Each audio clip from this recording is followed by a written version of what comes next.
Look, Bumble knows you're exhausted by dating. All the must not take yourself too seriously and 6'1" since that matters. And what do I even say other than hey? Well, that's why they're introducing an all-new Bumble with exciting features to make compatibility easier, starting the chat better, and dating safer. They've changed, so you don't have to. Download the new Bumble now. Thanks for choosing this free Anfield Index podcast. If you'd prefer to listen to this or any of our other shows without adverts, then now's the time to check out Anfield Index Pro. With AI Pro, you can supercharge your entire listening experience. You'll not only get all of our podcasts without the ads, but you'll have them far faster with our Quick Publish feature available exclusively for subscribers. AI Pro also puts you in the heart of our sound studio, with an option to listen to many of our shows live and interact with the podcasters in real time as the shows are recording. Upgrading couldn't be easier. AI Pro is available on all popular podcast platforms. Just head on over to AnfieldIndexPro.com and get started today. Hello and welcome to the Anfield Index Podcast. I'm Trev Downey. I am here in a very, very hot rural Ireland, having spent at least 8 hours, I think, with various power tools swinging around over my head. And I'm exhausted, and I just had a shower, and now I'm already sweating again because this is not the weather we associate with this climate.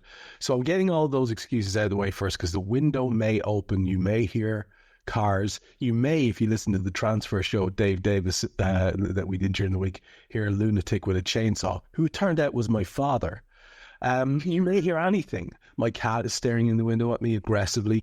Anything is possible. I make no excuses. Let me cut to the chase and introduce my guest this evening, my co-host, my comrade in arms for tonight, Miss Lisa Marie Hanahan. How are you doing?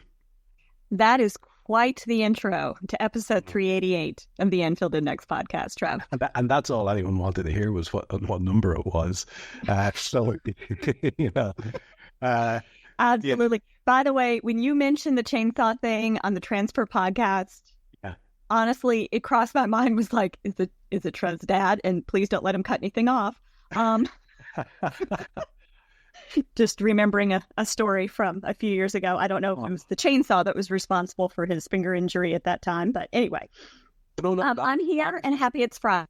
That was just, I believe was your original question is, how am I? Yeah, I would get back to that, but for clarification, that was just a handsaw where he lopped his finger off. Oh, okay, well, you know. The chainsaw tools are a really good idea for him then, huh? The chainsaw he got away with, that was just him falling off a ladder with an active chainsaw. And then the other accident was where he flung himself off a roof there quite recently. And lots of different incidents, but he can't be told anything. He's like a bold child. He's out there just doing things in his 80s. And I kind of admire it, at least for me. I kind of admire it. Yes, so I understand that we are catching you in the middle of your work day. And I understand that, like most of us, that has got lots of difficulties associated with it. I'm glad that you have the opportunity to do the chat in our regular slot here with us this evening, because I have literally no opinions about football. I've spent a week either looking after your man there with the chainsaw or doing stuff for my mum or doing stuff for various family members. There's all sorts going on at the moment, or out trying to get my overgrown property into some shape. So I don't know anything about football. I have 2 or 3 ideas I really want to talk to you about. I have one question to start with, though, and it's a follow-on from what we spoke about last week. Have you found yourself getting into the Euros or the Copa? Are you actually actively enjoying either tournament and paying attention to them? We did watch a couple of the Euros games, and when I say watched, I mean they were on while other things were happening. Like I was what game now? I don't even remember which one now. It was on when I was putting together lasagna on Sunday. So they've been kind of on in the background. And again, I'm still listening to Dave and Carl on their daily Europod, although I have not had a chance to listen to today's episode yet. So I've been, following who's made it now out of the group stage into the next round.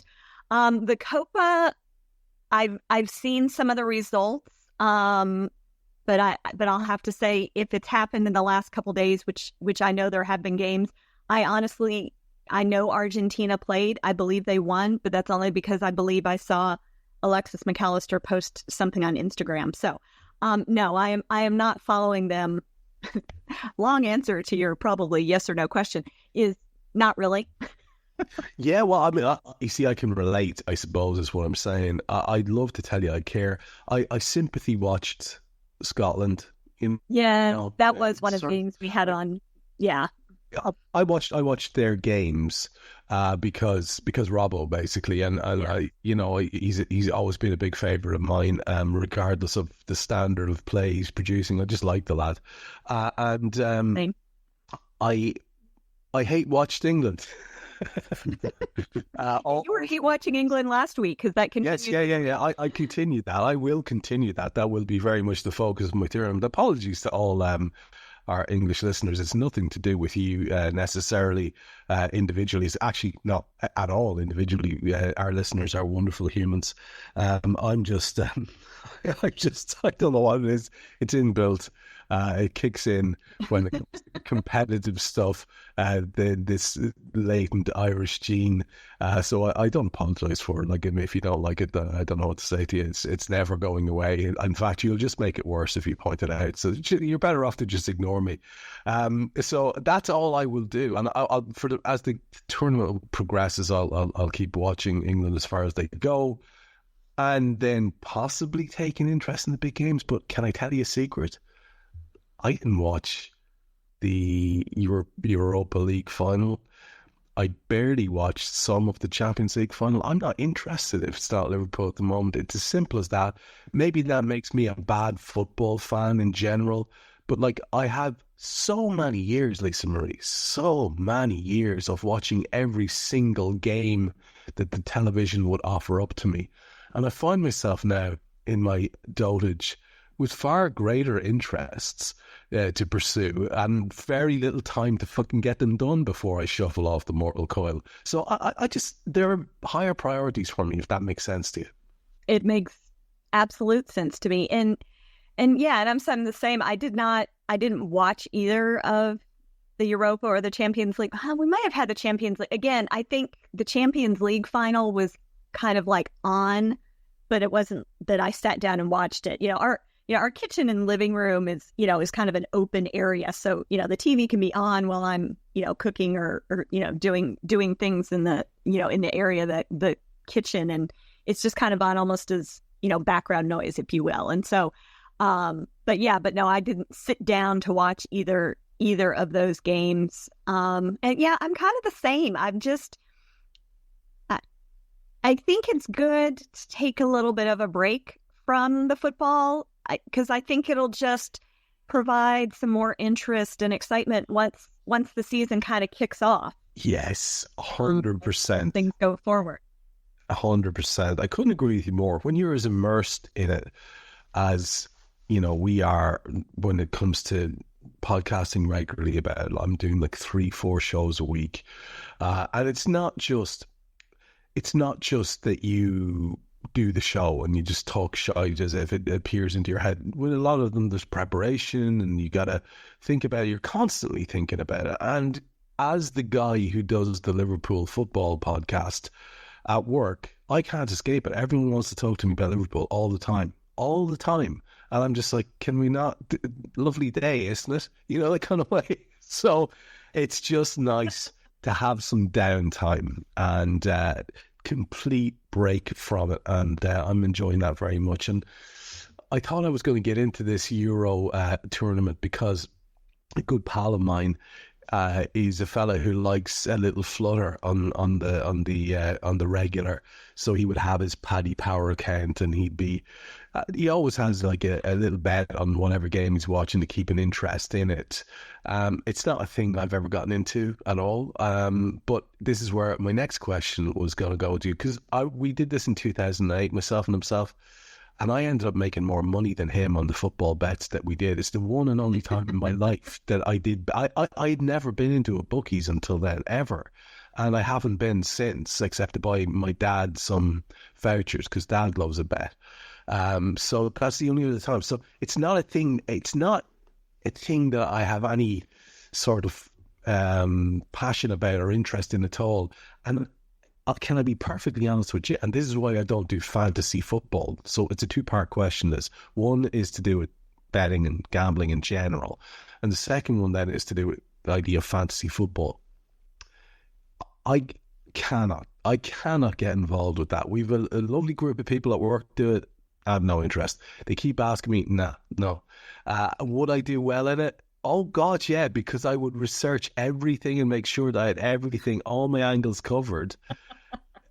And now, you obviously with football, you can never fully predict anything right at all. But generally speaking, it would become an obsession for me, and therefore, I don't want a bar of it because it turns into a job. That's the point I'm trying to get at.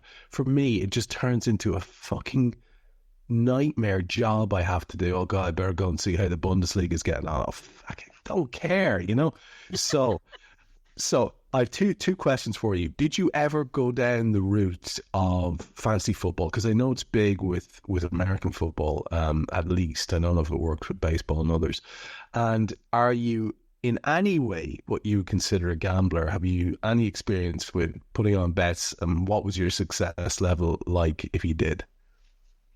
Okay, so I have never been involved in fantasy football, be it football or American football. Now, Mr. H, they did American fantasy football teams at work, and they probably still do. He just hasn't done it in the last few years. And so he kind of got, pulled into that. And I would, I'd be like, so yeah, how you doing this week is the results on the weekend games and stuff were coming up. But no, not really anything that I've got now. I mean, now in the online world or whatever, yes, I could probably find a group, heck, probably through Anfield Index, I'm sure, to get involved in a fantasy football league if I so chose. But yes, I have a feeling like yourself that it would just become a little bit too all-time consuming, and I don't necessarily need that. Now, as for betting, we are audiostack.ai. Combining AI writing, the best synthetic voices, with production and delivery. Be it ads, podcasts, or VOs for video. Just like this ad. How would you utilize AI audio? For free. Go to audiostack.ai/contest. Give us just a few details. And you could replace this spot and be heard by millions. See webpage for T's and C's. audiostack.ai/contest. I don't need a VPN. I've got nothing to hide. This is what I used to tell myself before I hooked up with LibertyShield.com. Not only is my home internet now fully encrypted, but I can now access all the websites I want, whenever I want, and do so from absolutely anywhere. As a Liverpool fan, I love to know I can now watch every match, regardless of whether it's on UK TV or not. My Liberty Shield VPN makes sure nothing is blocked and guarantees me super fast streaming speed throughout that match. You can get connected right now with their software package, which includes a 48-hour no-obligation free trial and instant access to their apps for Apple, Android, Fire TV, PC, Mac and Android TV. Or go a step further like I have and get one of their pre-configured VPN routers. These small but powerful devices allow you to easily connect every device in your home to VPN, making it the perfect solution for smart TVs, Mac boxes and games consoles. Visit LibertyShield.com today and use coupon code AIVPN25 to get 25% off at checkout. just a little cultural difference over here. Okay. As everyone knows, I grew up and live now in the American South, where we didn't even have the lottery until like 20, maybe 25 years ago. Hang on, explain that. Give us some context for that. Why was that? All gambling is illegal or was illegal. Okay. All forms. Like, couldn't even do bingo at church. Yeah. Now, that's kind of a state to state thing. So anywhere close to me, that was not allowed. When I was in graduate school in Memphis, which of course is on the Mississippi River, Mississippi allows certain forms of gambling and had gotten into the casino thing. Yeah, I mean, so it's like, yeah, there are no casinos. As I said, you couldn't even play bingo. There were even like very strict rules on raffles. Wow.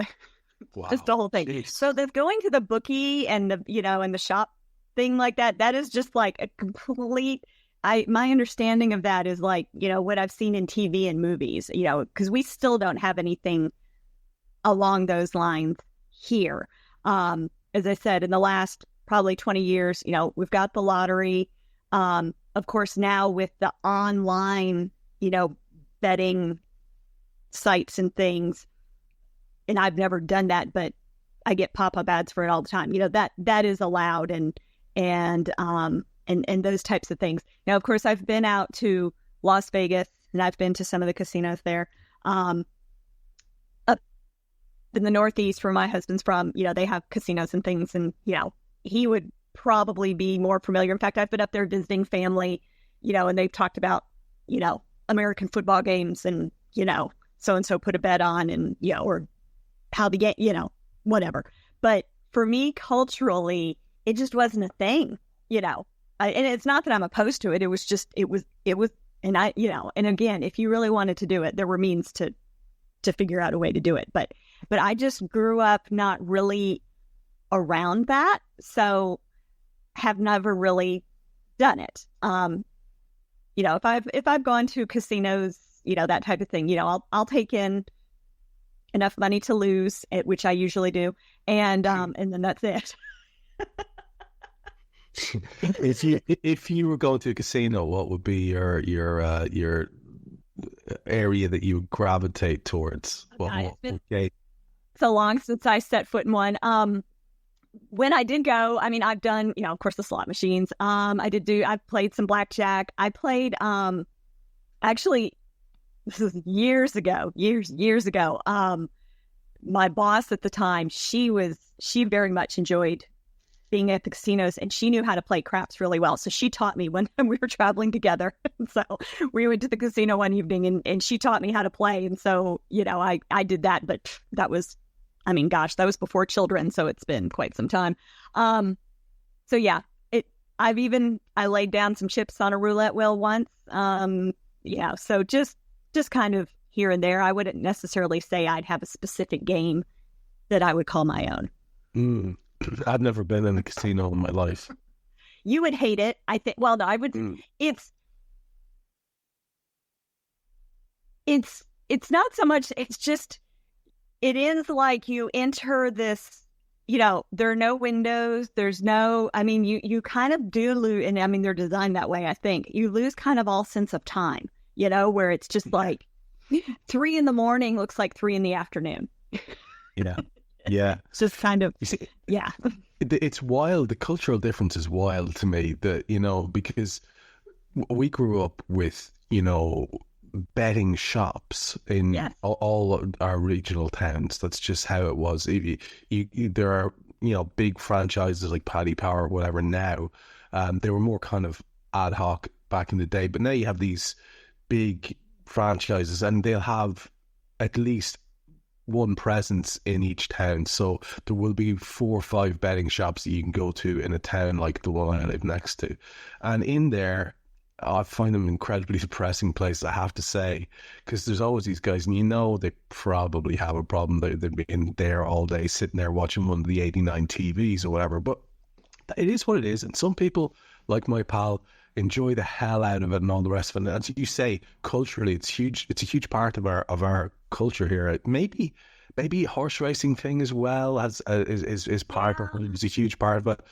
But I find it wild because I grew up watching things, on American TV, and there was always sports betting, and it was always a sport. It always seemed to be part of a culture. I watched a fantastic 30 for 30 documentary from ESPN on was a guy called Jimmy the Greek, you know, that TV personality guy, and he was so I assumed it was kind of ingrained in the culture there, but as you say, big difference, right, between where you are and say New York. Right, exactly. And as I said, you know, what I'm describing is very much in what we refer to, or, you know, or used to traditionally be referred to as like the Bible Belt. So it's the South, and it's the Southeast kind of part of the country primarily, although Florida is sort of an exception. It was just, these laws were voted in however many, you know, decades ago for, you know, just very conservative, groups. And so there was just no betting. But as I said, it's loosened, the reins have loosened up a little bit, in probably like the last 20 years. As I said, the first thing was, you know, we do have a lottery now. And I'm thankful for the lottery because when they put the lottery in place, it funds college scholarships.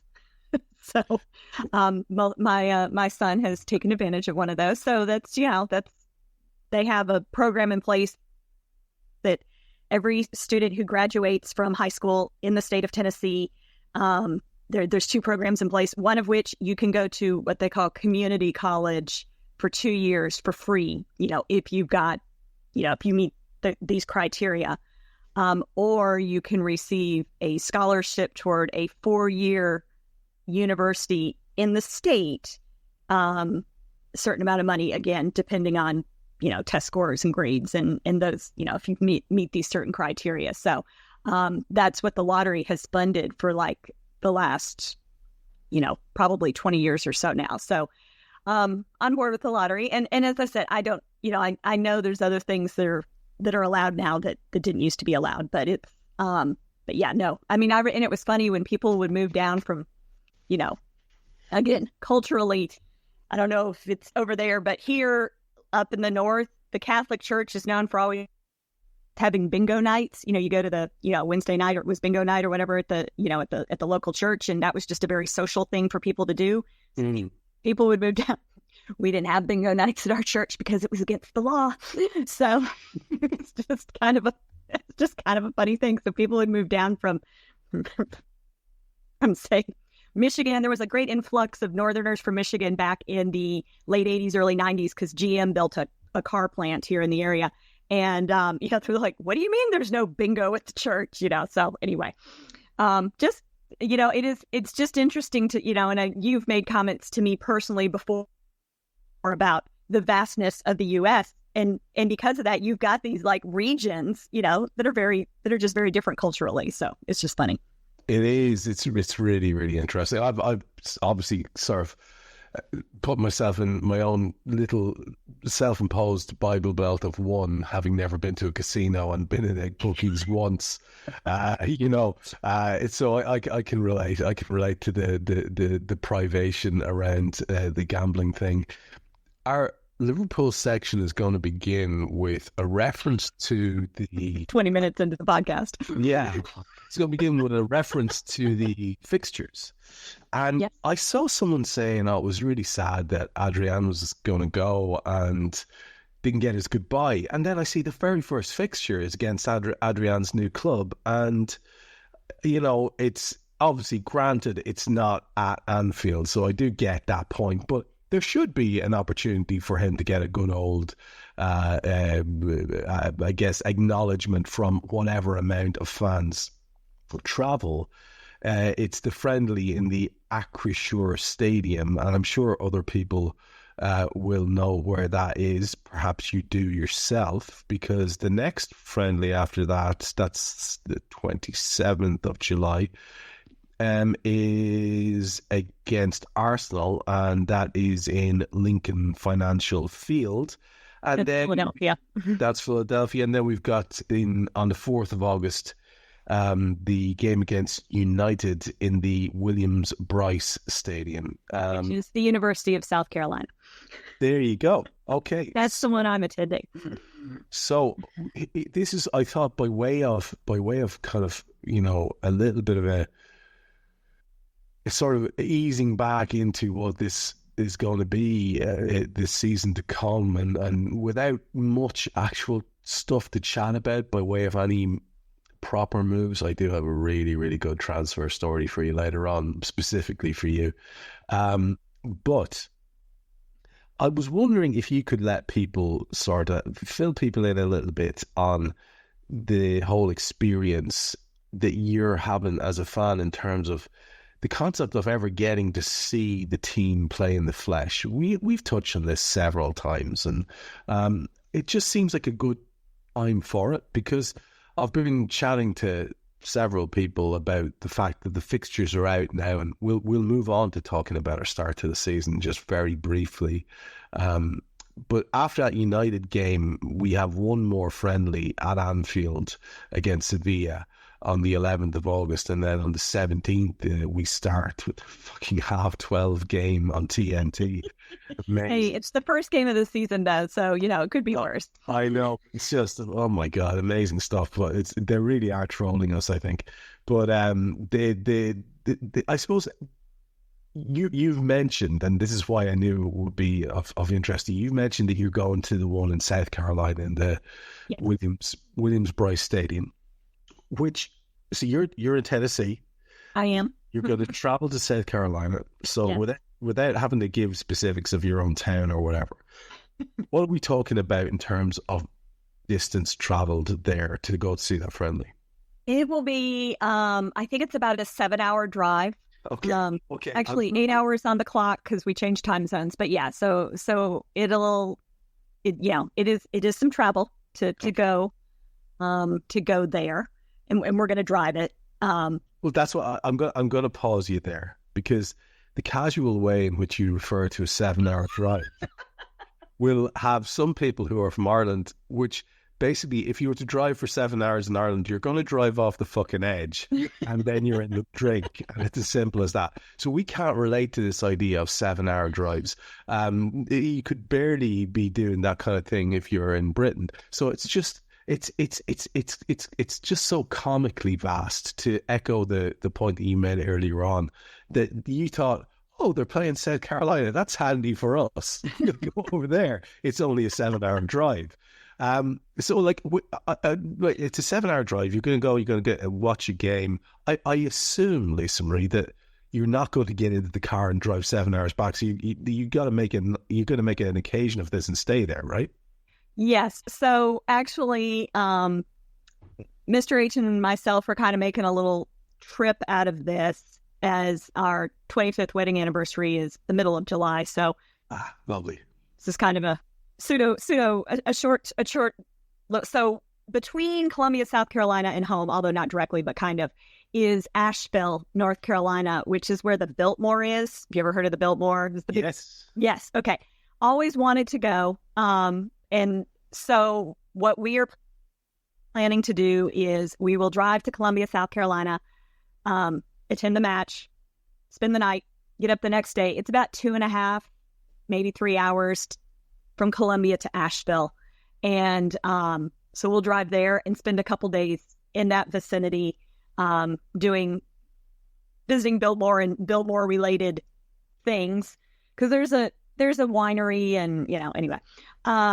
And then drive the rest of the way home. So we're making about probably a 4 to 5 day trip out of the whole experience, including travel time there and home.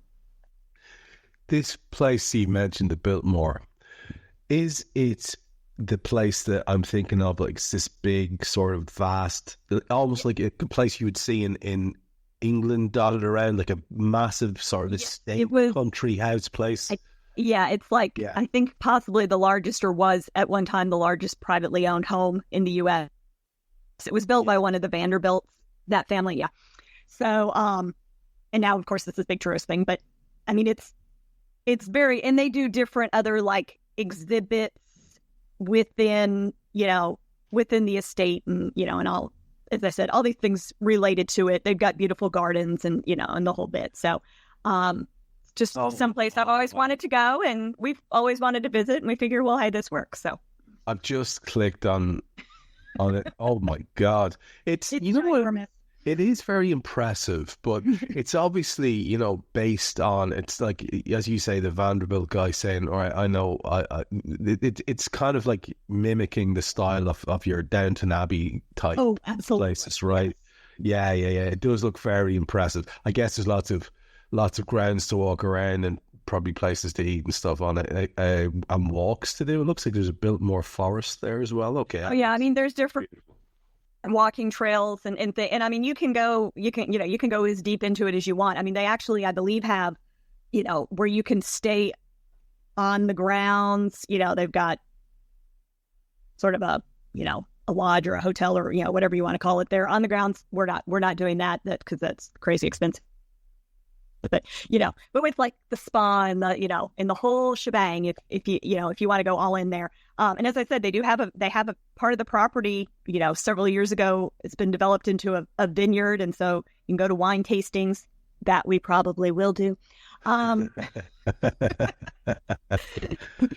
you could, and then even the town itself, that whole area of Asheville is sort of it's known. I don't want to call it an artist colony, but there is a lot of that in that area. So the town of Asheville itself is really neat to see and to do, and actually, for me personally, one of my very favorite teachers from high school now lives in that area, and I'm hoping to meet up with her as well. So anyway, wow. But wow. And it's in the mountains, and it's just a beautiful place, kind of any time of year to visit.